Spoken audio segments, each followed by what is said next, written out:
ആടേ ആ ഞാനിങ്ങനെ സുക്കൂറിന് തപ്പി പുറത്തേക്ക് ഇറങ്ങിയായിരുന്നു. ഓനെനിക്ക് കാണുന്നില്ല. ഞാനേ അവനോട് മീനെ കൊണ്ടുവച്ചാൻ വേണ്ടേ. എന്നായിക്കോട്ടെടേ, ഞാൻ പിന്നെ വിളിച്ചാ. വലൈക്കും സലാം.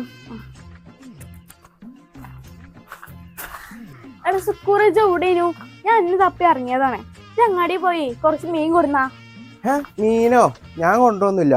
നിങ്ങൾക്കറിയില്ലേ മീനിന്റെ പേരൊന്നും ഇച്ചറിയില്ല, ഏതാ മീനൊന്നും. എന്നിട്ട് നിങ്ങളെ ഇന്നെ പറഞ്ഞേക്കുണ്ട്.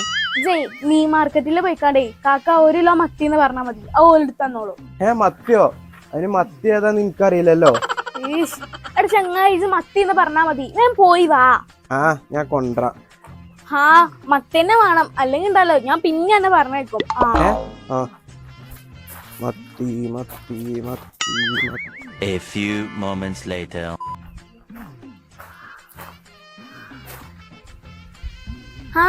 ഇജ്ജ് വന്നോ? ഇതാങ്ങളെ മീന്. ഇത് മത്തി തന്നെയല്ലേ? അതിനെ കാര്യങ്ങൾ നോക്കി കളി. ഇത് അയിലാണല്ലോ. അതാ കാക്ക പറഞ്ഞേ ഇത് വില കുറവാണ്, അപ്പൊ ഇത് കൊണ്ടേക്ക് പറഞ്ഞാൽ അങ്ങനെ തന്നാണ്. അതോട്ട് ഞാൻ മത്തിയല്ല പറഞ്ഞേ, മതി ആയിരിക്കും മാറ്റി കൊടുന്നോ, നീ കൊടുന്നോ. തൊണ്ടിനോട് ചോദ്യം പറഞ്ഞു. ഒന്നുമില്ല.